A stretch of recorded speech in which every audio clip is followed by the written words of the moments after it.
CR news కి స్వాగతం. ముందుగా ముఖ్యాంశాలు. గూడూరు పట్టణంలోని సబ్ డివిజనల్ విద్యుత్ కార్యాలయంలో డివిజన్లోని విద్యుత్ అధికారులతో ఏపీఎస్పీడీసీఎల్ డైరెక్టర్ గురవయ్య సమీక్ష సమావేశం.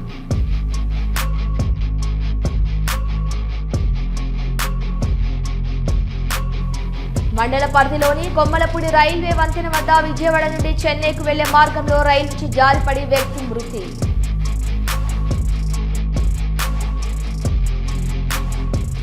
గూడూరు పట్టణంలోని సత్రపు వీధిలో ఉన్న శ్రీ రాజరాజేశ్వరి అమ్మవారి దేవస్థానంలో చందన అలంకారంలో భక్తులకు దర్శనమిచ్చిన అమ్మవారు.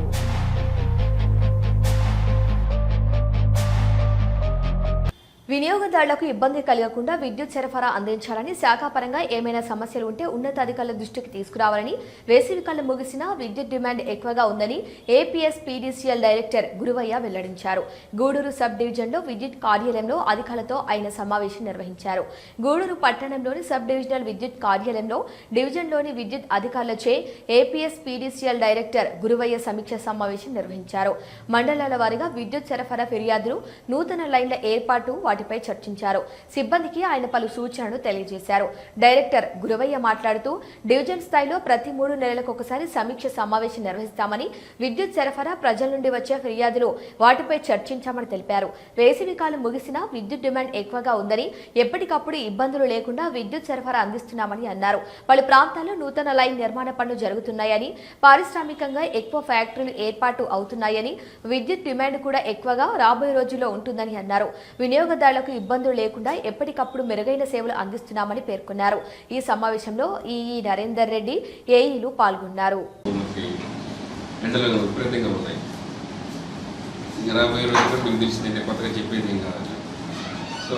రోడ్ పెరిగిపోతుంది, ఏసీ యూసేజ్ విపరీతంగా పెరిగింది. ఈ సమ్మర్లో లాస్ట్ ఇయర్ కన్నా ఈ ఇయర్ ఎక్కువ పెరిగిపోయింది అన్నమాట. కరెక్ట్ ఏంటంటే మనకి మొన్న 2 days బ్యాక్ డిస్కామ్లోనే హైయెస్ట్ డిమాండ్ వచ్చేసింది. 6428 మెగావాట్స్ కన్జంప్షన్ వచ్చేసింది అన్నమాట డిస్కామ్. అంతకుముందు ఇప్పుడు లేదు చరిత్రలో ఈ ఎండ తీవ్రత వల్ల. ప్లస్ కన్జంప్షన్ కూడా మనకి డైలీ 90, రైనీ సీజన్లో అయితే 70, 80 అట్లా ఉండేది. మొన్న ఈ కంటిన్యూస్గా 111, 105 నుంచి 111 లీటర్స్ డైలీ కన్జంప్షన్ వస్తుంది డిస్కామ్ ఖర్చులో. సో హైయెస్ట్ అనమాట, ఎక్కువ యూసేజ్ జరుగుతుంది. దాని పరంగా ట్రాన్స్ఫర్లో ఓవర్లోడ్ అవుతున్నాయి, సబ్స్టేషన్స్ ఓవర్లోడ్ అవుతున్నాయి. దాని పరంగా మేము కూడా మీట్ అవడానికి చూస్తున్నాము. ఫర్దర్గా ఇంకా ఎక్కడన్నా లో వోల్టేజ్ కూడా సాల్వ్ చేయడానికి చూస్తున్నాము. ఈ ఆర్డీసెస్ వర్క్ జరుగుతున్నాయి, ఏజెల్ సపరేషన్ ప్లస్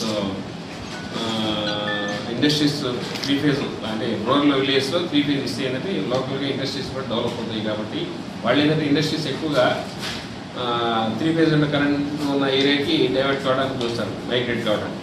విలేజ్లో ఇచ్చామంటే విలేజ్లో వాళ్ళు కూడా ఇండస్ట్రీస్ కూడా అక్కడే పెట్టి అక్కడ కూడా డెవలప్మెంట్ వస్తుందన్న ఉద్దేశంతో సెంట్రల్ గవర్నమెంట్, స్టేట్ గవర్నమెంట్ ఆ స్కీమ్ తీసుకొచ్చారు. దాని రూపేణ వర్క్స్ కూడా జరుగుతున్నాయి. ఆర్డీసీస్ వర్క్స్ ఆల్మోస్ట్ ఒక 3-4 months అది కూడా కంప్లీట్ అవుతాయి. దేశ స్వాతంత్ర్యం కోసం ఎందరో ముస్లింలు ప్రాణాలు అర్పించారని, వారి చరిత్రలను పుస్తక రూపంలో నేటి తరం వరకు కలిసే విధంగా నజీర్ అహ్మద్ ఎంతో కృషి చేశారని, దేశం కోసం ప్రాణాలర్పించిన మహనీయులను చిన్నతనం నుండే గుర్తుంచుకోవాలని టీడీపీ మైనార్టీ జిల్లా అధికార ప్రతినిధి రహీం వెల్లడించారు. గూడూరు పట్టణంలోని ఉర్దూ ప్రాథమిక పాఠశాలలో దేశ స్వాతంత్ర్యం కోసం ప్రాణాలర్పించిన ముస్లింల పేర్లను తెలియజేస్తూ తయారు చేసిన స్టిక్కర్లను టీడీపీ మైనార్టీ జిల్లా అధికార ప్రతినిధి రహీం పలు పార్టీల నాయకులు, విద్యార్థులకు అందజేశారు. రహీం మాట్లాడుతూ దేశ స్వాతంత్ర్యం కోసం ఎంతో మంది ముస్లింలు కూడా ప్రాణాలు అర్పించారని, వారి గురించి కూడా వారు చేసిన త్యాగాలను రీసెర్చ్ చేసి ప్రముఖ చరిత్రకారులు పుస్తకాన్ని రచించి అందరికీ తెలియజేశారని, ఫ్రీడమ్ ఫైటర్స్ పేర్లను తెలియజేస్తూ ఈ రోజు స్టిక్కర్లను అందిస్తున్నామని, చిన్నతనం నుండే వీరందరి గురించి తెలుసుకోవాలని, దేశ స్వాతంత్ర ఉద్యమంలో ముస్లింలు కూడా ఎంతో మంది ప్రాణత్యాగం చేశారని తెలిపారు. ఈ కార్యక్రమంలో జమాల్, భాస్కర్ గౌడ్, కుమార్, శశి, అల్లీ, బాషా, నజరుద్దీన్ తదితరులు పాల్గొన్నారు.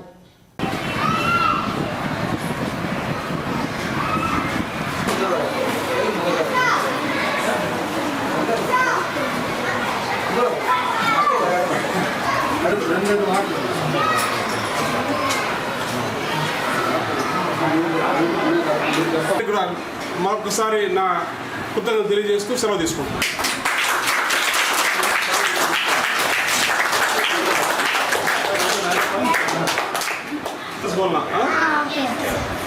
స్కూల్లో టీచర్స్ పాఠాలు బాగా చెప్తున్నారా? బాగా. ఇప్పుడు మీకు స్కూల్ ఉర్దూ స్కూల్ వల్ల హ్యాపీగా ఉందా? బాగా ఇష్టంగా చదువుకుంటారా స్కూల్కి వచ్చి? Okay, very good. School bag వస్తూ ఉందా? బుక్స్ వస్తున్నాయా? తర్వాత మీకు ప్రతి సంవత్సరం తల్లి సమాజానికి కూడా మేము కూడా స్వాతంత్ర సమరం పోటుపడ్డామని బాలికలకు అందరికీ చూసేదానికి అవసరంగా ఆయన చేసే కృషి అమూల్యమని అందరూ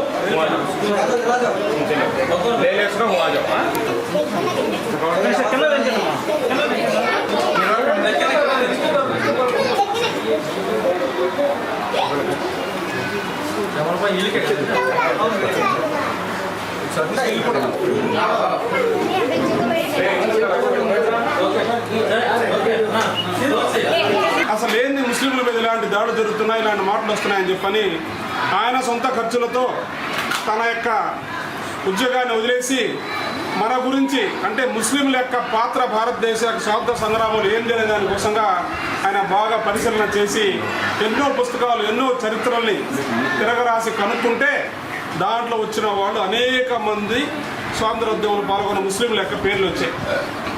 ఆయన వచ్చిన తర్వాతనే మాకు కూడా మాలాంటి ఇంత వయసు వచ్చిన వాళ్ళకు కూడా ఎంతమంది ముస్లింలు స్వాతంత్రోద్యమంలో పాల్గొన్నారని కూడా తెలిసింది. ఎందుకంటే ఆ రోజు అల్లూరి సీతారామరాజు గారు తెలుసు కదా అందరికీ. మీకు అల్లూరి సీతారామరాజు గారికి తుపాకీ పట్టడం నేర్పించాలంటే ఎవరు ముందుకు రాలా. ఆ రోజు ఒక ముస్లిం వచ్చి ఆయన తుపాకీ పట్టడం నేర్పించారు. ఈరోజు అప్పట్లో ఎవరో తుపాకీ నేర్పిస్తే అతనికి తల్లరికేసేవాళ్ళు, ఏం చేసేవాళ్ళు. కానీ ఒక ధైర్యంగా వచ్చి అల్లూరి సీతారామరాజు వాళ్ళతో పోరాడుతుంటే ఆయనకి తుపాకీ పట్టడం నేర్పించింది ఒక ముస్లిం. అదేవిధంగా ఈరోజు మనం జాతీయ జెండాను గౌరవిస్తున్నాం, జాతీయ జెండాని మనం ఆచరిస్తున్నాం. భారతదేశంలో ఉన్నాం కాబట్టి మనం అందరము జాతీయ జెండాని మనం గౌరవించాలి. ఆ జాతీయ జెండాలో కూడా రూపకల్పనలో పాత్ర వహించింది ఒక ముస్లిం. అలాగే ఎవరైతే బ్రిటిష్ వాళ్ళు అయితే ఉన్నారో వాళ్ళందరూ కూడా మన సొమ్ముని దోచుకొని వాళ్ళ దేశాన్ని తీసుకెళ్తా ఉంటే ఒక ఇద్దరు ఫ్రెండ్స్ ఉన్నారు. దాంట్లో ఒక ఆయన అష్ఫకుల్లా ఖాన్. ఆయన ఏం చేశారంటే మన సంపదను దోచుకొని పోతున్నారని ఆ రైలుని ఆపి ఆ దోచుకొని భారతదేశ ప్రజలకు పంచిపెట్టి జైలుకి వెళ్ళాడు ఆయన. ఇలాగ ఒకరు కాదు, ఇలాగ అనేక మంది చరిత్రకారులు అందరూ కూడా ముందుకు వచ్చారు. తర్వాత ఎందుకు చెప్తున్నానంటే ఇవి మనం చదువుకునే పాఠ్యాంశాల్లో ఇక మీద రావచ్చేమో చెప్పలేము. ఈయన నసీర్ అహ్మద్ అనే ఆయన ఇలాంటి వాళ్ళు వందల మంది త్యాగాలు చేసిన వాళ్ళ పేర్లు వెలికి తీసి ఈరోజు ఒక స్టాంప్ రూపంలో తీసుకొచ్చి మన రాష్ట్రంలోని ప్రతి పాఠశాలలో కూడా పిల్లలు తెలియజేయాలని చెప్పి అన్నారు. ఎందుకంటే మనం ఒక సినిమాకి వెళ్తాం, మనకు ఒకరిద్దరు హీరోలు తెలుసుంటుంది అంతే కదా. కానీ అందరూ తెలియాలంటే వీళ్ళందరూ హీరోలు. మనం ఈ అందరు హీరోలు పనిచేసినందువల్లే మనం ఈరోజు ఇంత ఆనందంగా స్వాతంత్రంగా జీవించగలుగుతున్నాం. దీంట్లో సుమారుగా ఆయన చెప్పిన స్టాంపుల్లో కొన్ని పేర్లు మీకు చెప్తాను చూడండి. హకీం అజ్మల్ ఖాన్ ఒక పేరు, ఈయన 65 నుంచి 27 వరకు ఉన్నాడు, చనిపోయాడు, 20 చనిపోయాడు. అలాగే ముక్తార్ అహ్మద్ అన్సారీ, తర్వాత మౌలానా మజరుల్ హక్, ఇంకొక ఆయన సయ్యద్ బద్రుల్ హసన్, ఇంకొక ఆయన మౌలానా మొహమ్మద్ అలీ జౌహార్, మొహమ్మద్ అబ్దుల్ ఖాదిర్. ఇవి ఒక స్ట్రీట్లో వచ్చినటువంటి పేర్లు అనమాట. ఇట్లాగా అనేక పేర్లు ఉన్నాయి. వీళ్ళందరూ మనం గుర్తుపెట్టుకోవాలా. ఎందుకంటే ఒక ముస్లిం అని కాదు, ఎవరైతే మన దేశాన్ని స్వాతంత్రంలో పాల్గొన్నారో వాళ్ళందరినీ కూడా మనం స్మరించుకోవాలి. ఎందుకంటే ఈ యొక్క ఫ్రీడమ్ కారణం వీళ్ళే కాబట్టి గుర్తుంచుకోవాలి. అలాగే చెప్తున్నారు కాబట్టి పాఠ్యాంశాలతో పాటు ఇలాంటి చరిత్రకారులు కూడా పుస్తకాలు కూడా మనకు అందుబాటులో ఉన్నాయి. ఇవన్నీ చదువుకొని వాస్తవ చరిత్రను గ్రహించి ఎవరైనా మిమ్మల్ని క్వశ్చన్ చేసి మీరు భారతదేశంలో ముస్లింల పాత్ర లేదు స్వాతంత్ర ఉద్యమాలు అంటే మీరు స్టిక్కర్లు చూపించండి, ఇంకా పుస్తకాలు వస్తాయి చూపించండి. ఇది నిజమైన చరిత్ర. కొన్ని చోట కొన్ని చరిత్రలు దాయబడిపోయి ఉంటాయి, అవి లేకుండా వెలిసిన చరిత్ర. కాబట్టి ఇలాంటి చరిత్రకి మనకు చరిత్రార్థులనే పుస్తకాన్ని రచించి ఆ పుస్తకం ద్వారా భారతదేశానికి ముస్లింల యొక్క చరిత్రని తెలియజేసినటువంటి గొప్ప వ్యక్తి నసీర్ అహ్మద్ గారు. ఆయనకి మన రాష్ట్ర ప్రభుత్వం శ్రీ గౌరవనీయులు నారా చంద్రబాబు నాయుడు గారు ఆయన యొక్క చేసిన సేవలకు గాను ఈ విషయం వీటన్నిటికి కలిపి ఆయనకి జీవిత సాఫల్య పురస్కారాన్ని కూడా ఈ మధ్య అందజేయడం జరిగింది. కాబట్టి ఒకసారి ముఖ్యమంత్రి చంద్రబాబు నాయుడు కూడా ముస్లిం సమాజం తరఫున ధన్యవాదాలు తెలియజేసుకుంటూ మీరందరూ ఇలాంటి స్టిక్కర్లన్నీ తీసుకొని మీ బుక్స్ మీద అందించుకోవాలని చెప్పని ఒకసారి అప్పుడప్పుడు చూస్తుంటే మీకు పేర్లు గుర్తొస్తాయని చెప్పి కూడా మీకు తెలియజేస్తూ ప్రముఖ చరిత్రకారులు నసీర్ అహ్మద్ గారు మన భారతదేశ స్వాతంత్ర సంగ్రామంలో 18వ శతాబ్దం నుంచి ఎవరైతే పాల్గొన్నారో, ముస్లిమ్స్ ఎవరైతే పాల్గొన్నారో ఆ వీరుల మొత్తం జీవిత విశేషాలని రచనా రూపంలో రాసి ఈ ప్రపంచానికి అంకితం చేశారు. అప్పటి వరకు చాలామందికి తెలియదు, భారతదేశంలో ముస్లింలు స్వాతంత్ర సంగ్రామంలో చాలా అద్భుతంగా పోరాడి వారి ప్రాణాలు సైతం త్యాగం చేశారనే విషయం ఇప్పుడు దాకా జనాలకు తెలియదు, ప్రపంచానికి తెలియదు. అలాంటి సందర్భంలో ఆయన రచనలు ప్రపంచానికి వాస్తవాలను తెలియజేశాయి, ఆధారాలతో సహా. అందువల్ల ఇప్పుడు ఏంటంటే ఆయనే గుంటూరు నుంచి ఈ స్టిక్కర్స్ పంపించారు. అలాగే పిల్లలకి వాళ్ళ పేర్లు రాసే విధంగా. ఎందుకంటే దీని ముఖ్య ఉద్దేశం ఏంటంటే చిన్న పిల్లలకు కూడా ఎవరెవరు స్వాతంత్ర సంగ్రామంలో పాల్గొన్నారు, ఎవరెవరు ఉన్నారనే విషయం బాగా అర్థం అవ్వాలనే ఉద్దేశంతో దేశవ్యాప్తంగా 1,00,000 స్టిక్కర్లు తయారు చేసి ఇలాంటి షీట్లు అన్ని రాష్ట్రాలకు పంపించారు. అందులో భాగంగానే గూడూరు కూడా పంపించారు. ఈ గూడూరులో మేము ముస్లిమ్స్ అలాగే అన్ని పార్టీలు ప్రజా సంఘాల ఆధ్వర్యంలో ఈ స్టిక్కర్లను విద్యార్థులకి పంపిణీ చేసేందుకు ఈ కార్యక్రమాన్ని ప్రారంభిస్తున్నాము. నజీర్ అహ్మద్ అనే వ్యక్తి మహానుభావుడు ఎంతో శ్రమకు వచ్చి దాచిన చరిత్ర హిడెన్ హిస్టరీ అంటారు. అంటే భారతదేశంలో దాచిపెట్టిన కొన్ని చరిత్రలు ఉన్నాయి. అట్లాంటి చరిత్రను వెలుగుతీసి తన సమాజంలో భారత సంగ్రామంలో అన్ని వర్గాలతో పాటు తన ముస్లింలు కూడా స్వాతంత్ర సమరానికి పోటుపట్టాడని తెలియజేశాడు. చాలా మాకు తెలియని విషయాలు కూడా ఆ రోజు మహాత్మా జ్యోతిరావు పూలే, సావిత్రిబాయి పూలే వాళ్ళు వల్ల భారతదేశంలో పాఠశాలలు వెలిచాయని తెలిసింది. కానీ అట్లాంటి మహాత్మా పూలేకి, సావిత్రిబాయి పూలేకి ఒక గృహాన్ని ఇచ్చి, వాళ్ళ సొంత ఇల్లు ఇచ్చి, వాళ్ళతో పాటు సావిత్రిబాయి పూలతో కూడా ఫాతిమాని చదువుకొని ఆమె కూడా భారతదేశంలో మొట్టమొదటి బీఈడీ చదువుకున్న వ్యక్తుల్లో సావిత్రిబాయి పూలే తర్వాత ఫాతిమాబీ గారు. ఈ ఫాతిమాబీని కూడా వెలుగులో తెచ్చిన నజీర్ అహ్మద్ గారేను. అట్లా భారతదేశంలో కొన్ని మనకు చరిత్ర దాచిపెట్టినట్టు ఇప్పుడు ఉన్నాయి. అంటే ఆ రాసే వ్యాసాలు కానీ ఇవన్నీ కూడా చరిత్ర అంతా కూడా చదువు వచ్చిన వ్యక్తులు కేవలం బ్రాహ్మణ వంశాలకు సంబంధించిన వాళ్ళు మాత్రమే చరిత్ర రాసే అవకాశం ఎవరికి ఉండింది. అట్లాంటిది ఈరోజు స్వాతంత్ర అనంతరం అందరూ అంబేద్కర్ వల్ల, పూలే వల్ల చదువుకొని ఎంతో నాలెడ్జ్ పెంచుకొని అసలు మన చరిత్ర ఏంటని తెలుసుకుని ఆ చరిత్ర గ్రంథాలని పరిశీలించిన తర్వాత ఇవన్నీ వీరోచితంగా పోరాడినటువంటి ముస్లిం వీరుల చరిత్రని వెలికితీసి సమాజంలో అందరికీ కూడా ముస్లింలు కూడా స్వాతంత్ర సంగ్రామంలో అనేక మంది తమ ప్రాణాలు త్యాగం చేసినటువంటి వారిని గుర్తు చేస్తూ ఈరోజు ఇక్కడ ఈ కార్యక్రమాన్ని నిర్వహించడం. ఎందుకంటే ఈరోజు భారతదేశంలో హిందూ ముస్లిం అనేటటువంటి ఒక విభజనను తీసుకొచ్చే విధంగా ఈరోజు ఉండేటటువంటి పాలకులు పదే పదే ఈ డివిజన్ తీసుకొచ్చేదానికి ప్రయత్నాలు జరుగుతూ ఉన్నాయి కొన్ని చోట్ల. దీన్ని సమాజం అంతా కూడా వ్యతిరేకించాల్సిన అవసరం ఉంది. ఈ నేపథ్యంలో చిన్నపిల్లలలో దేశభక్తిని పెంపొందించే విధంగా, అలాగే ఎవరైతే విప్లవ వీరులు ఉన్నారో, వాళ్ళ ప్రాణాలు త్యాగం చేసినటువంటి వాళ్ళు ఉన్నారో వాళ్ళందరినీ కూడా స్మరించుకునే విధంగా, వాళ్ళ ఆశయాలను స్ఫూర్తిగా తీసుకొని భారతదేశాన్ని ఏకతాటి మీద అందరూ కూడా ఐక్యంగా ఉండేలాగా నిలబెట్టేదానికి, వాళ్ళల్లో కూడా మనం మొలకెత్తేదానికి, వాళ్ళకి ఒక ఆశయాలను ముందుకు తీసుకుపోయేదానికి వాళ్ళలో కూడా సూచించే విధంగా ఈ విధమైన కార్యక్రమాలు నిర్వహించడం అభినందనీయం. కాబట్టి జమాల్ గారు ఆర్గనైజ్ చేసే ఈ ప్రోగ్రామ్కి చేసిన పెద్దలందరికీ చాలా థ్యాంక్స్. నజీర్ అహ్మద్ సార్ గారు ఒక రీసెర్చరు, ఆయన చాలా మంచి రీసెర్చ్ ఉంది ఈ పాయింట్ మీద. ముస్లిం ఫ్రీడమ్ ఫైటర్స్ ఒక ఎగ్జిబిషన్ కూడా డిఆర్డబ్ల్యూ కాలేజ్లో మనం కండక్ట్ చేయడం జరిగింది.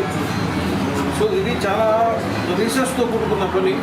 ఇది మేము చిన్నప్పటి నుంచి చూస్తున్నాం. ఇవన్నీ ఈయన డిఫరెంట్ టైప్స్ ఆఫ్ బుక్స్ ఉన్నాయి, ఒక్కొక్కటి సంబంధించిన సపరేట్ హిస్టరీ రాయడం జరిగింది.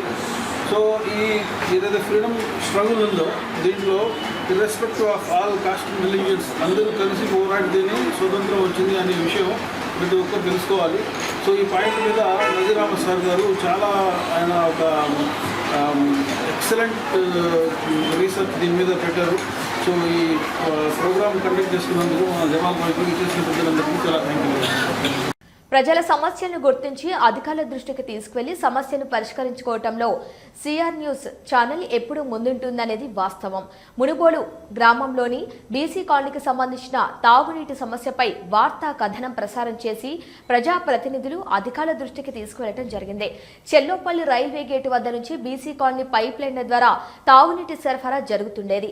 ఈ ప్రాంతంలో నూతనంగా రైల్వే ఓవర్ బ్రిడ్జ్ నిర్మాణ పనిలో భాగంగా తాగునీటి సరఫరా పైప్ లైన్లు పగిలిపోయి నీటి సరఫరాకు ఆటంకం ఏర్పడింది.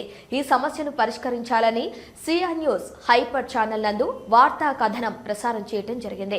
ఈ విషయంపై స్పందించిన శాసనసభ్యులు సోమిరెడ్డి చంద్రమోహన్ రెడ్డి బీసీ కాలనీకి సంబంధించిన తాగునీటి సమస్యను వెంటనే పరిష్కారం చేయాలని స్థానిక నాయకులకు అధికారులకు ఆదేశాలిచ్చారు. ఈ సమస్యపై ఎంపీడీఓ జలజాక్షి, స్థానిక ప్రజాప్రతినిధులు పచ్చిపాల రామిరెడ్డి, ఆర్డబ్ల్యూఎస్ ఏఈ కాస్నా నాయక్, పంచాయతీ ప్రత్యేక అధికారి గరుడయ్యలతో సంప్రదించి ఈ ప్రాంతంలో తాగునీటి సరఫరాకు నూతనంగా పైప్ లైన్ నిర్మాణం చేసే విధంగా తీర్మానించి శుక్రవారం సాయంత్రానికి పనులు పూర్తి చేసి నీటి సరఫరా పునరుద్ధరించారు. ప్రజల సమస్యలను వార్తల రూపంలో ప్రజాప్రతినిధులు అధికారుల దృష్టికి తీసుకెళ్లి పరిష్కరించేందుకు కృషి చేసిన సిఆర్ న్యూస్ హైపర్ ఛానల్ యాజమాన్యానికి, సిబ్బందికి కాలనీవాసులు మనస్ఫూర్తిగా ధన్యవాదాలు తెలియజేశారు.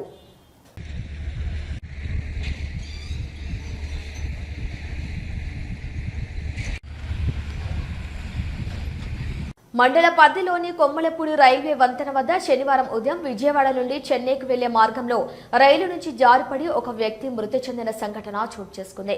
మృతుడు సుమారు 40 సంవత్సరాల వయసు కలిగి ఉండి తెలుపు రంగు టీషర్ట్, నలుపు రంగు ప్యాంటు ధరించి ఉన్నాడు. సమాచారం తెలుసుకున్న Manubolu police station house officer Mohammed Sharif సంఘటన స్థలానికి చేరుకుని పరిస్థితిని సమీక్షించి రైల్వే పోలీసులకు సమాచారం ఇచ్చారు. రైల్వే ఎస్ఐ హరిచందన కేసు నమోదు చేసి దర్యాప్తు చేస్తున్నారు. మృతుని వివరాలు ఇంకా తెలియాల్సి ఉంది.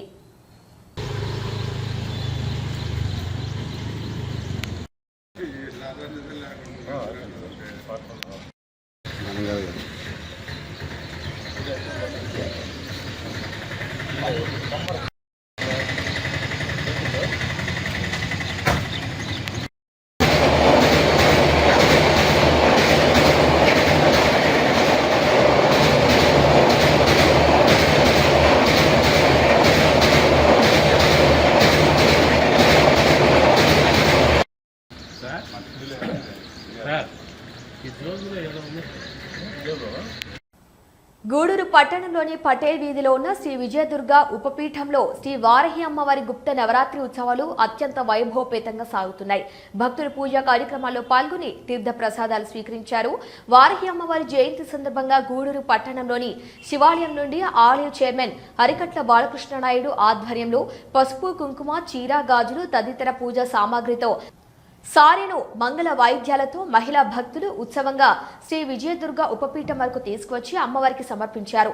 పీఠం నిర్వాహకులు కోటా సునీల్ కుమార్ ఆధ్వర్యంలో పూజలు నిర్వహించి తీర్థ ప్రసాదాలు అందించారు. ఈ కార్యక్రమంలో శివాలయం పాలక మండలి కమిటీ సభ్యులు, పట్టణ ప్రముఖులు, భక్తులు పాల్గొన్నారు.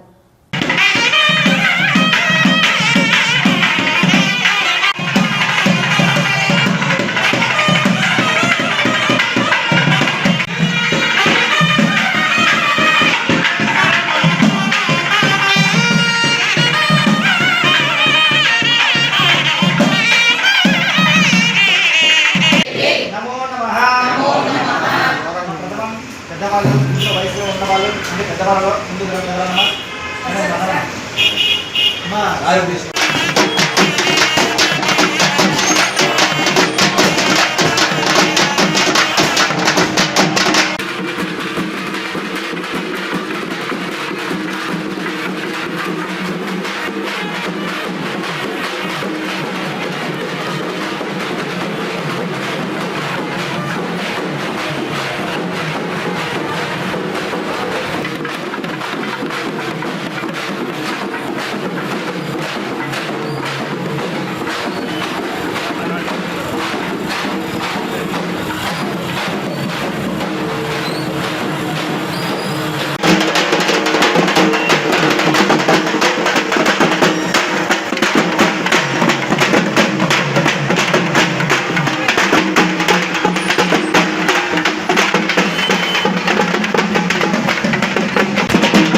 గూడూరు పట్టణంలోని సత్రపు వీధిలో ఉన్న శ్రీ రాజరాజేశ్వరి అమ్మవారి దేవస్థానంలో అమ్మవారు చందనాలంకారంలో భక్తులకు దర్శనమిచ్చారు. అనంతరం కుంకుమ పూజ ఘనంగా నిర్వహించారు.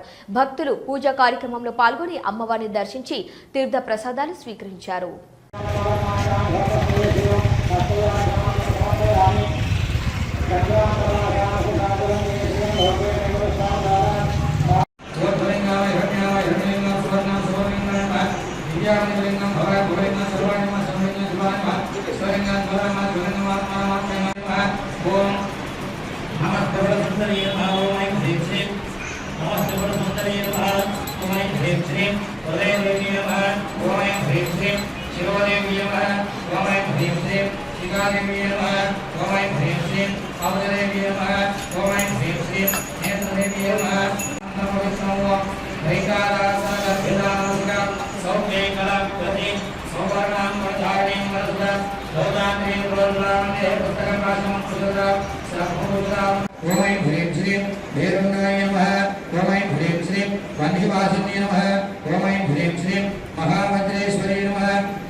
ఓం ఐం హ్రీం శ్రీం విజయాయ నమః.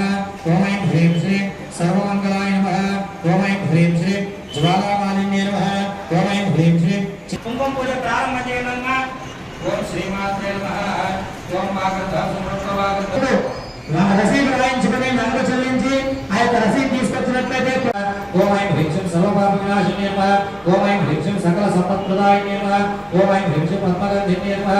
ఓం ఐం హ్రీం శ్రీం పుణ్యగంధాయ నమః. ఓం ఐం హ్రీం శ్రీం సర్వవిఘ్నహారాయ నమః. ఓం ఐం హ్రీం శ్రీం మహామాశక్తే నమః. ఓం ఐం హ్రీం శ్రీం మహామాముక్తాయ నమః. ఓం ఐం హ్రీం శ్రీం శివోత్తమయోనినే నమః. ఓం రుద్రాయ నమః. ఓం ఐం హ్రీం శ్రీం రుద్రేశ్వరాయ నమః.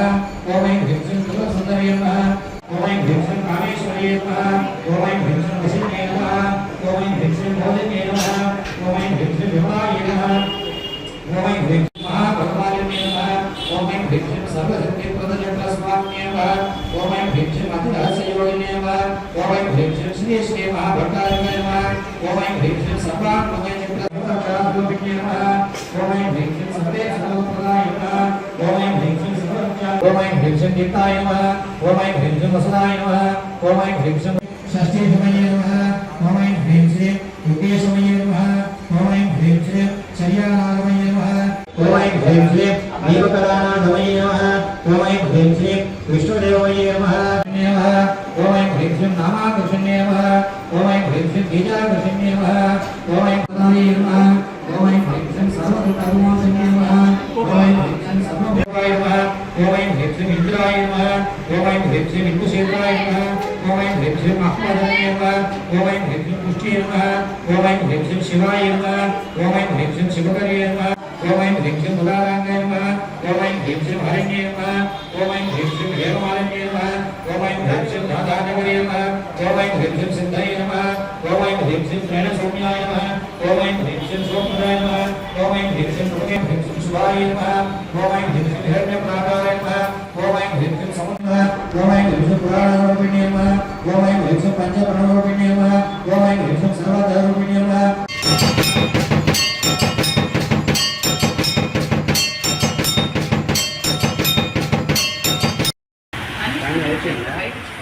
భయపెట్టారు కలిసి చేయకూడదు భయపెట్టేది ఆయన భయపడితే భయపడే రకాలుగా ఆయన భయపడే కట్టాలి కదా భయపెట్టే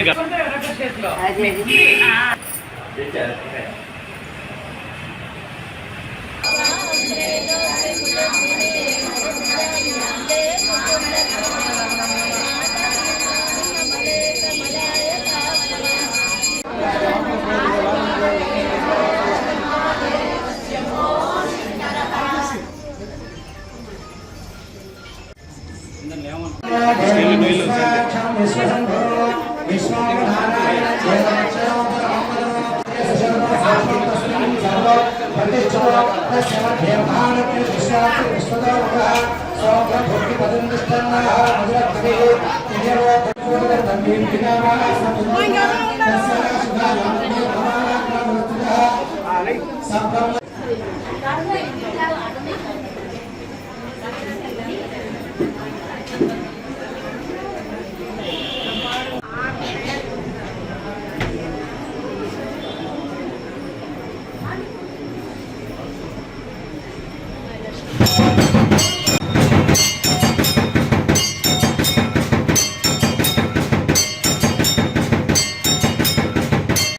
మణిబోలు గ్రామంలోని గ్రామ దేవత శ్రీ మణిబోలమ్మ తల్లికి ఆషాఢమాస సందర్భంగా వరుసగా 3 ఆదివారాల పాటు ప్రత్యేక పూజలు పొంగళ్ల కార్యక్రమం నిర్వహిస్తున్నట్లు ఆలయ అర్చకులు ఫణీంద్ర శర్మ తెలిపారు.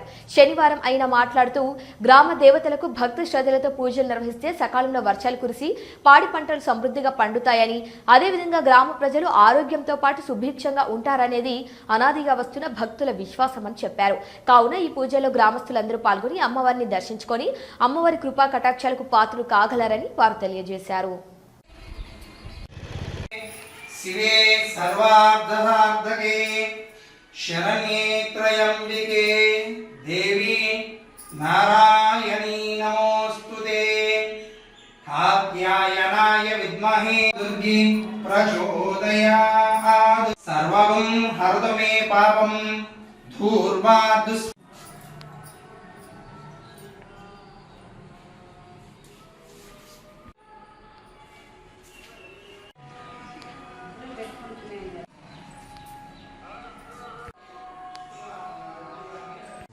శ్రీ గురుభ్యో నమః. అన్నపూర్ణే సదాపూర్ణే శంకర ప్రాణవల్లభే జ్ఞానవైరాగ్య సిద్ధ్యార్థం భిక్షాందేహించ పార్వతి. మన మణబోలు గ్రామంలో వెలసి ఉన్నటువంటి శ్రీ శ్రీ శ్రీ మణబోలమ్మ నాగారమ్మ దేవస్థానం అత్యంత పరమ పవిత్రమైనటువంటి గ్రామదేవత మన మణబోలమ్మ గ్రామదేవత. ప్రతి ఒక్కరు కూడా వాళ్ళ ఇళ్లలో ఏ శుభకార్యం జరిగినా, ఏ విశేషమైనటువంటి పర్వదినమైనా ఈ యొక్క తల్లిని దర్శించి ముందుగా ఆమెకి పొంగళ్ళు పెట్టుకొని తదుపరి ఈ యొక్క పెళ్లి కార్యక్రమాలు జరపడము ఈ యొక్క తరతరాలుగా వస్తున్నటువంటి ఆచార సాంప్రదాయం. అదేవిధంగా ఈ సంవత్సరం ఆషాఢ మాసాన్ని పురస్కరించుకొని మన గ్రామదేవత అయినటువంటి మణబోలమ్మకు ఎప్పటి నుంచో ఈ యొక్క దేవాలయం సంబంధించినటువంటి కమతాల ప్రకారంగా ప్రతి ఒక్కరూ కూడా కలిసి ఈ తల్లికి సలిపిండి పానకాలు అని చెప్పి, గ్రామ పొంగళ్ళు అని చెప్పి ఆషాఢ మాసంలో 3 ఆదివారాలు, మొదటి ఆదివారం, రెండవ ఆదివారము, 3వ ఆదివారము, ఇట్లా 3 వారాల పాటు ఆ తల్లికి సలిపిండి పానకాలు పోసి ఈ యొక్క 3వ వారము అమ్మవారికి విశేషమైనటువంటి అందరూ కలిసి గ్రామ పొంగళ్ళు కుంభము నిర్వహించడము జరుగుతుంది. ప్రతి ఒక్కరు కూడా దేనికోసం వెతుకులాట, దేనికోసం బతుకుతున్నాము అని అంటే ప్రాణం ఉన్నటువంటి ప్రతి పక్షి, ప్రతి జీవి, మానవుడు దేనికోసం వెతుకులాట అంటే ఆహారం కోసం. ఆ యొక్క గ్రామ దేవతను ఎప్పుడైతే మనం పూజిస్తామో వర్షం కురుస్తుంది. వర్షం కురిసి పాడి పంటలన్నీ సమృద్ధిగా పండి ప్రతి ప్రాణం ఉన్నటువంటి పక్షి, జీవి, మనము ఎంతో సుభిక్షంగా ఉంటున్నాం. అలా ఉండడానికి ముఖ్య కారణం ఆ ఊరి యొక్క గ్రామ దేవతలు. ఎవరైతే ఆ యొక్క గ్రామ దేవతను పూజిస్తారో, ఎవరైతే ఆ గ్రామ దేవత యొక్క ఆశీస్సులు పొందుతారో వాళ్ళందరికీ కూడా, వాళ్ళ కుటుంబం కూడా ఎంతో ఆనందదాయకంగా ఉంటుందని, ఎంతో గొప్పగా చెప్పబడుతుందని చెప్పి పెద్దవాళ్ళు చెప్తూ ఉంటారు. అలా ఈ యొక్క మన మణబోలులో వెలిసినటువంటి గ్రామదేవత అయినటువంటి మణబోలమ్మను దర్శించి ప్రతి ఒక్కరు కూడా ఈ సలిపిండి పానకాల కార్యక్రమంలో పాల్గొని ఈ యొక్క కార్యక్రమానికి పూర్వం రోజుల్లో మేము చిన్నపిల్లలుగా ఉన్నప్పుడు విశేషంగా జరిగేటువంటిది. అంత గొప్ప వైభవాన్ని మళ్ళీ ఈ తల్లికి ప్రతి సంవత్సరం కూడా జరిగే విధంగా చేస్తూ ఉన్నారు మణబోలు గ్రామస్తులందరూ కలిసి. ఈ సంవత్సరం కూడా ఇదే విధంగా ఈ కార్యక్రమాన్ని జయప్రదం చేయవలసిందిగా మణబోలు గ్రామస్తులను, మణబోలు యొక్క ఉన్నటువంటి ప్రతి ఒక్కరిని కూడా పేరున తెలియజేస్తూ ఈ కార్యక్రమం జయప్రదం చేయవలసిందిగా కోరుతున్నాం. శుభం. తిరుపతి జిల్లా నాయుడుపేట పట్టణంలో వైఎస్ఆర్ కాంగ్రెస్ పార్టీ క్యాంపు కార్యాలయంలో Jagan 2.0 super app QR code పోస్టర్ను లాంచ్ చేసిన సిల్లూరుపేట నియోజకవర్గ మాజీ ఎమ్మెల్యే కిలివేటి సంజీవయ్య ప్రతి కార్యకర్తను పార్టీతో అనుసంధానం చేసేందుకు వీలున్న ఏకైక యాప్ జగనన్న 2.0 సూపర్ యాప్. ఈ రాష్ట్రంలో కూటమి ప్రభుత్వంలో జరుగుతున్న అరాచక పాలన, ఇసుక గ్రావెల్ అక్రమ రవాణాలపై గొంతెత్తి ప్రశ్నించేందుకు వీలుంటుందని, ఇతర సామాజిక మాధ్యమాల్లో ప్రశ్నిస్తే కూటమి ప్రభుత్వం వాటిని డిలీట్ చేస్తుంది. ఈ కార్యక్రమంలో కార్యకర్తలు, నాయకులు పాల్గొన్నారు. అందరికీ నమస్కారం. ఈరోజు జగన్ 2.0 సూపర్ యాప్ని మొన్నటి రోజు మన ప్రీతమ నాయకులు వైఎస్ఆర్ కాంగ్రెస్ పార్టీ అధ్యక్షులు మాజీ ముఖ్యమంత్రి వర్యులు జగన్మోహన్ రెడ్డి గారు మరి ఇనాగ్రేట్ చేయడం జరిగింది. నిన్నటి రోజు అన్ని జిల్లా కేంద్రాల్లో కూడా ఇదే యాప్ని జిల్లా అధ్యక్షులు మరి ఈ యాప్ని ఇన్స్టాల్ చేశారు. ఇదే విధంగా ఈరోజు నియోజకవర్గ స్థాయిలో ఈ జగన్ 2.0 సూపర్ యాప్ని మనం కూడా ఆవిష్కరణ చేసుకుంటాం. మరి ఈ జగన్ 2.0 సూపర్ యాప్ అనేది చాలా ముఖ్యమైనటువంటి యాప్. ఇది ఈ రాష్ట్రంలో కూటమి ప్రభుత్వం చేసే అరాచకాలు కావచ్చు, చేసే దౌర్జన్యాలు కావచ్చు, అక్రమ మైనింగ్ కావచ్చు, మరి ప్రజా వ్యతిరేక పాలన కావచ్చు, ప్రజలు ఈ రాష్ట్రంలో పడుతున్న సమస్యలు కావచ్చు, అనేక వీటివి మనం వివిధ మాధ్యమాల ద్వారా ప్రజలకు తెలియజేయాలనే ఒక ఉద్దేశంతో మనం అన్నీ పెడుతున్నాం, సోషల్ మీడియాలో పెడుతున్నాం. అయితే దీనికి ఏదో ఒక సుడ్డేసి ఈ ప్రభుత్వం, కూటమి ప్రభుత్వం ప్రజలకు చేరాల్సిన సమాచారాన్ని చేరనివ్వకుండా, మనం ఏదన్నా మంచి చేసి కార్యక్రమాలు చెబితే వాటిని ప్రజల్లోకి పోనీయకుండా డిలీట్ చేసే కార్యక్రమం. మరి సోషల్ మీడియా, ఫేస్బుక్ కావచ్చు, వాట్సాప్ కావచ్చు, వీటిలో గ్రూపుల్లో పెడితే వాటిని డిలీట్ చేసే కార్యక్రమం పెట్టారు. అందుకే వైఎస్ఆర్ కాంగ్రెస్ పార్టీ అధ్యక్షుల వారు మరి మనకు కూడా ఒక యాప్ అనేది ఉంటే ఎవరికి డిలీట్ చేస్తానికి కానీ, ఎవరు చేస్తానికి కానీ ఆస్కారం లేకుండా, అంటే ఏదైతే సమస్యలు ఉన్నాయో, ఏదైతే ప్రజలకు తెలియాల్సిన సమాచారం ఉందో దాన్ని అన్ని కూడా ఈ యాప్ ద్వారా మనం పంపించుకోవచ్చు. కార్యకర్త నుంచి, సామాన్య కార్యకర్త, గ్రామ స్థాయిలో ఉన్న కార్యకర్త నుంచి పై స్థాయిలో ఉన్న నాయకుల వరకు అందరికి కూడా ఈ యాప్ని ఇది స్కాన్ చేసుకుంటే యాప్ డౌన్లోడ్ అయిపోతుంది. దాన్ని మనం డౌన్లోడ్ చేసుకొని దాంట్లో ప్రజా సమస్యలు కావచ్చు, స్థానికంగా ఉన్న సమస్యలు కావచ్చు, ఈ ప్రభుత్వం చేసే వ్యతిరేక కార్యక్రమాలు కావచ్చు, మన సమస్యలు కావచ్చు, అన్నీ కూడా ఏమైనా కూడా అధ్యక్షుల వారికి తెలియజేయాల్సుకున్నటువంటివి పెట్టచ్చు. ఈ రాష్ట్రంలో జరుగుతున్నటువంటి పాలన మీద ప్రజా అభిప్రాయం పెట్టచ్చు. అన్నీ కూడా ఈ యాప్ ద్వారా మనం సమాచారం పంపించుకోవచ్చు. ఇది ఎవరు కూడా డిలీట్ చేస్తాను కానీ, ఎవరు కూడా చూపించి దీంట్లో మనల్ని ఇబ్బంది పెట్టే కార్యక్రమాలు చేయడం కానీ జరుగు. కాబట్టి వైఎస్ఆర్ కాంగ్రెస్ పార్టీ నాయకులకి, కార్యకర్తలకు అందరూ కూడా చెప్పడం ఏంటంటే, ఈ యాప్ని ఈ ఆండ్రాయిడ్ ఫోన్లు కావచ్చు, ఐఓఎస్లో కావచ్చు, రెండిట్లో కూడా 2 స్కానర్స్ ఇచ్చారు. ఇది స్కాన్ చేస్తేనే మనకు యాప్ డౌన్లోడ్ అవుతుంది. ప్రతి ఒక్కరు డౌన్లోడ్ చేసుకోవాలి. స్థానికంగా మీ సమస్యలు కావచ్చు, ఇది అందరూ కార్యకర్త నుంచి అధ్యక్షుల వారు జగన్మోహన్ రెడ్డి గారి వరకు ప్రతి ఒక్కరు కూడా దీంట్లో చూస్తారు. ఈ చూసినప్పుడు ఏంటంటే వాళ్ళకి కూడా యాప్ డౌన్లోడ్ చేయగానే రెఫరల్ కోడ్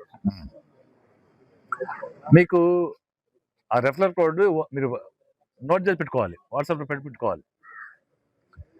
అందరూ కూడా చేస్తారు కాబట్టి దాన్ని అందరూ కూడా డౌన్లోడ్ చేసుకోవాలని మీ అందరినీ కోరుతా ఉన్నా. గావిలు శాండ్ విషయంలో కలెక్టర్ గారు, ఎస్పీ గారు ఏదో మొన్న ముఖ్యమంత్రి గారు వచ్చి మరీ ఇబ్బందికర పరిస్థితుల్లో ఉన్నాయి అని చెప్పిన తర్వాత లోకల్ బాడీ ఎలక్షన్లకు పోయే క్రమంలో వీటిని 4 రోజులు మీరు దండం పెట్టి చెప్పాడు చంద్రబాబు నాయుడు గారు. ఈ 4 రోజులు బతికించండి పార్టీని, ఇప్పుడు దోచుకుని చాలు, ఒక 4 నెలలు ఉండండి, ఎలక్షన్ అయినంత వరకు ఆగండి, మళ్ళీ దోచుకోవచ్చు, మనము ఎలక్షన్లను ఆగండి అని చెప్పినట్టున్నారు. అందుకనే అధికారులు కూడా ఇన్స్ట్రక్షన్స్ చేసినట్టు. మరి వీళ్ళు మాట వస్తే ఇది ప్రజాపాలనని, లేకుంటే మంచి ప్రభుత్వం అని చేస్తున్నారు. నేను అడుగుతున్నా, ఎన్నోసార్లు అడుగుతున్నాం, మీరు ఈ 2.5 సంవత్సరాల కాలంలో ప్రజలకి ఏం మేలు చేశారో స్పష్టంగా చెప్పాలా. మేము చేసేసినామంటే కాదు, ఈ కార్యక్రమం చేసినామని చెప్పాలి. అభివృద్ధి కార్యక్రమాలు చేసినాము, సంక్షేమ కార్యక్రమాలు చేసినాము అని చెప్తున్నారు కానీ సంక్షేమ కార్యక్రమాలు మీరు ఏం చేశారు? మీరు మేనిఫెస్టోలో ఇచ్చినట్టు ఈ రోజుకైనా సక్రమంగా నెరవేర్చాలి లేదా? అది లేదు. అభివృద్ధి కార్యక్రమాలు అంటున్నారు కానీ ఏ అభివృద్ధి కార్యక్రమం స్పష్టంగా చెప్పాలి. ఏదో 4 రోడ్లు వేసినామంటే కాదు, ఎన్ఆర్జీసీ వచ్చిన రోడ్లు వేసేసి చేసిరమని మీరు చూస్తూ ఉన్నారు. మీరు చూస్తుంటే ఇరిగేషన్ సంబంధించి కాలువలు పూడికలు తిన్నాం, ఒక్కటైనా శుభ్రంగా చేసే ఉందా? అన్నీ కూడా కార్యకర్తలకి డబ్బు పంచే వర్కులు తప్ప ప్రజలకి ఉపయోగపడే ఒక్క వర్క్ కూడా చేయట్లా. ప్రజలకి ఉపయోగపడే ఒక్క వర్క్ చేయట్లా. మాటొస్తే ఆరోగ్యశ్రీ మేము కోట్లాది రూపాయలు ప్రజలకి CMRF ద్వారా ఇచ్చిన అంటున్నారు. వాళ్ళు తెలుసుకోవాల్సింది ఒకటి, CMRFలో ఒక వ్యక్తి 1 లక్ష రూపాయలు ఖర్చు పెట్టి ఆసుపత్రులు డబ్బులు పెట్టి ఖర్చు పెట్టుకొని వస్తే గుద్దుకుంటున్నారు, కానీ ప్రజలు నష్టపోయింది చూడలేదు. అదే వైఎస్ఆర్ కాంగ్రెస్ పార్టీ ప్రభుత్వం అధికారంలో ఉన్నప్పుడు జగన్మోహన్ రెడ్డి గారి పాలనలో ఆరోగ్యశ్రీ ద్వారా లైన్ హాస్పిటల్ అన్నింటిలో కూడా ఫ్రీగా ఉచిత వైద్యం అందింది. ఉచిత వైద్యం ఈరోజు అందే పరిస్థితి లేదు. ఉచిత వైద్యం అందే పరిస్థితి లేదు. ఈ హాస్పిటల్కి వెళ్తే మందులు ఇచ్చే దిక్కు లేదు. ఆసుపత్రికి వెళ్తే చీటీ రాసి మందులు బయట కొనుక్కోమంటున్నారు. దీనికి సమాధానం చెప్పాలా? మీరేదో ఆర్భాటంగా డప్పులు వాయించుకోవడం కాదు, దీనిలో జరిగే వాస్తవిక పరిస్థితులకు రావాలి. వాస్తవిక పరిస్థితుల్లో రాకుండా అభివృద్ధి కార్యక్రమాలు చేస్తాయి. ఎన్ని ఇప్పుడు 2 సంవత్సరాలు అయిపోతుంది అంటే సగం కాలం అయింది. మేము స్పెసిఫిక్గా ప్రజలకు ఉపయోగపడే కార్యక్రమం ఇది చేసామని చెప్పండి, ఏమి లేదు.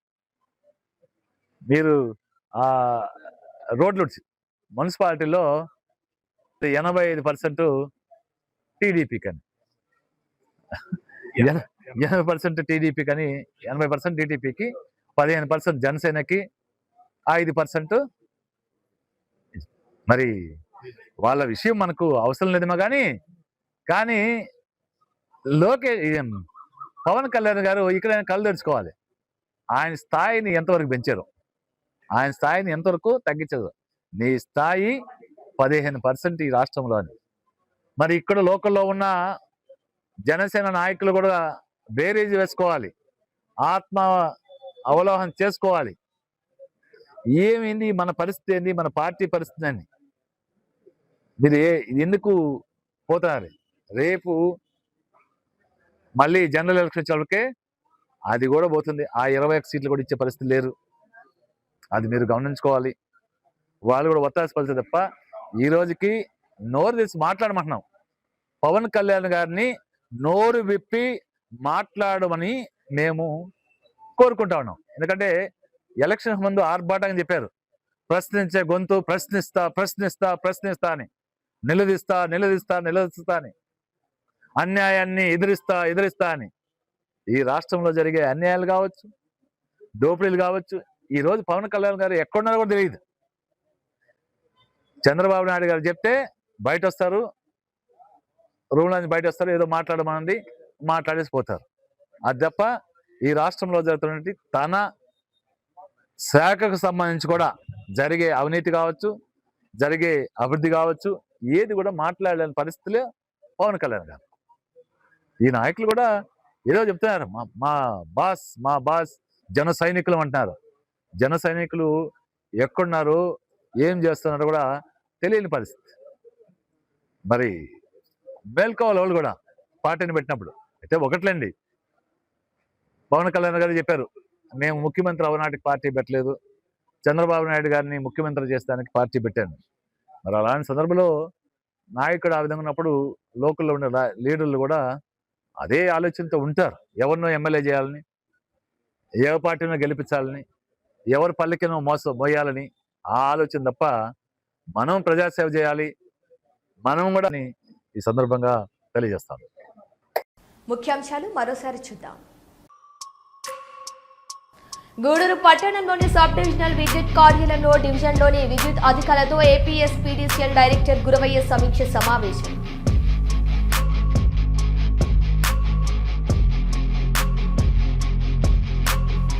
మండల పరిధిలోని కొమ్మలపూడి రైల్వే వంతెన వద్ద విజయవాడ నుండి చెన్నైకు వెళ్లే మార్గంలో రైలు నుంచి జారిపడి వ్యక్తి మృతి.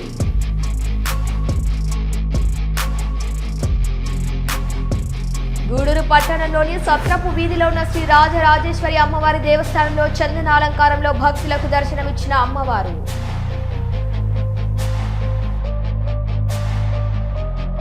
ఇవి ఈనాటి వార్తలు. చూస్తూనే ఉండండి సిఆర్ న్యూస్.